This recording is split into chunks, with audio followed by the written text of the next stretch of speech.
নমস্কার, সবাইকে স্বাগত জানিয়ে শুরু করছি আজকে নতুন পর্বটি। আজকে খুব ইন্টারেস্টিং একটা ভিডিও হতে চলেছে প্রেগনেন্ট মহিলাদের জন্য, যারা গর্ভাবস্থাতে আছেন।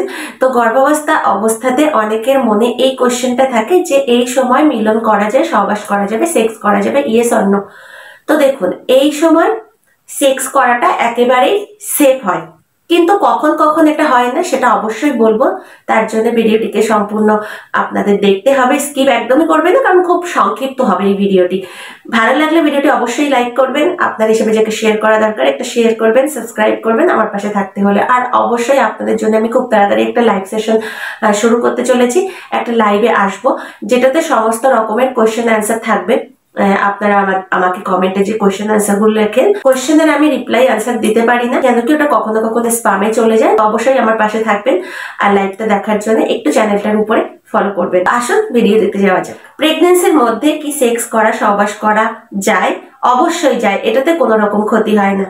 যবে আপনার প্রেগনেন্সিটা পুরোপুরি হেলদি চলছে, প্রেগনেন্সিতে কোনো রকম সমস্যা আপনার নেই, ডক্টর দ্বারা এটাই প্রমাণিত যে কোনো রকম সমস্যা আপনার নেই, তারা প্রেগনেন্সিতে সেক্স করতে পারে। কিন্তু একটা সমস্যা আছে, যে প্রেগনেন্সির টাইমে আপনি যে স্পামটা আপনার শরীরে নিচ্ছেন সেটাতে অক্সিটোসিন নামে একটা কেমিক্যাল থাকে। এই কেমিক্যালটা কি করে, প্রডিউস করে আপনার লেবারকে, মানে ডেলিভারিকে প্রডিউস করে, কন্ট্রাকশনটা বাড়িয়ে দেয়, যেটা আর্লি ডেলিভারি করে দিতে পারে। এই জন্য কাদের এটা করা যাবে না, মানে সেক্সটা কারা করবে না? যাদের প্রথমেই আর্লি লেবারের সমস্যা আছে, মানে প্রথম একটা বাচ্চা হয়েছে সেটা অনেক তাড়াতাড়ি হয়ে গেছে সময়ের আগে, আর যদি প্রথম থেকে আপনার ব্লিডিং আসার সমস্যা থাকে, তাহলে আপনাকে সেক্স একেবারেই করা যাবে না। আপনি লাস্ট 3 মাসে গিয়ে অবশ্যই একটু চেষ্টা করতে পারেন, কিন্তু ডক্টরের পরামর্শ নিন। তো দেখুন, আমরা অনেকেই ডক্টরের কাছে গিয়ে এই আলোচনাটা করতে পারি না, বা আমাদের মন চাইলেও আমরা বলে উঠতে পারি না যে ডক্টর কি বলবে না বলবে, আর আমরা অনেকে লজ্জাও পেয়ে থাকি। তো এই ব্যাপারটা নিয়ে বেশি লজ্জা করারও দরকার নেই, কারণ ইন্টারকোর্স এটা আমাদের জীবনেরই একটা অঙ্গ। তো আপনার চাহিদা না থাকলেও অনেক সময় পুরুষ যে আপনার পার্টনার আছে তার চাহিদা থাকতে পারে, তো এটা একেবারেই স্বাভাবিক, কিন্তু ডক্টরের কাছে একবার পরামর্শ নিয়ে নেওয়াটাই আমার মনে হয় ভালো। হ্যাঁ, তবে যদি আপনার কোনো রকম সমস্যা না থাকে তাহলে আপনি সেক্স করতে পারেন, কিন্তু প্রচন্ড প্রেশারের সাথে কিনা, জাস্ট হালকা ভাবে আপনি রিলেশনে থাকতে পারেন।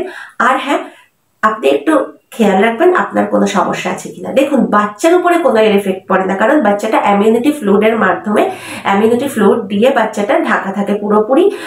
ইমিউনিটি ফ্লুইড কি, যেটা আমরা জলের স্তর বলি, জলের স্তরের মধ্যেই বাচ্চাটা পুরোপুরি সুরক্ষিত থাকে। আমাদের জরায়ুর মাসেলটা অনেকটাই শক্তিশালী হয়ে থাকে, মাসেলের সাথে বাচ্চাটা জলের স্তর দিয়েও পুরোপুরি সম্পূর্ণ সুরক্ষিত থাকে, সেজন্য বাচ্চার উপরে কোনো প্রভাব এটা পড়ে না। কিন্তু যদি আপনার প্রথম থেকে কোনো রকম সমস্যা থেকে থাকে, অনেকে প্লাজেন্টার সমস্যা থেকে থাকে, কারণ প্লাজেন্টা নিচে থেকে থাকে, তো প্লাজেন্টার যদি এরকম সমস্যা হয়, বা ইমিউনিটি ফ্লুইডের কম বেশি এরকম যদি আপনার সমস্যা থাকে, বা ব্লিডিং এর সমস্যা থাকে, বা প্রেগনেন্সিতে অনেক রকম সমস্যা থেকে থাকে, তো সেগুলো যদি থাকে অবশ্যই আপনি সেক্সটাকে অ্যাভয়েড করবেন, ইন্টারকোর্স করবেন না। আপনারা যখন একসাথে থাকবেন, মেলামেশা করবেন, তখন আপনাদের মধ্যে যে হরমোনটা হবে, মানে মহিলাদের মধ্যে যে হরমোনটা বেরোয়, সেটা খুবই হ্যাপি হরমোন, যার থেকে বাচ্চাটার ব্রেনের গ্রোথ আরো ভালো হয়। দুজনের বন্ডটা ভালো থাকলে, দুজনের বন্ড, স্বামী স্ত্রীর বন্ডিংটা অবশ্যই ভালো থাকা দরকার এই সময়, তাহলে দুজনেই খুশিতে থাকবেন, আর আপনারা খুশি তো আপনাদের বাচ্চা অবশ্যই খুশিতে থাকবে। তো অনেক রকমের ফলাফল পাওয়া যায় যদি আপনি রিলেশনে থাকেন।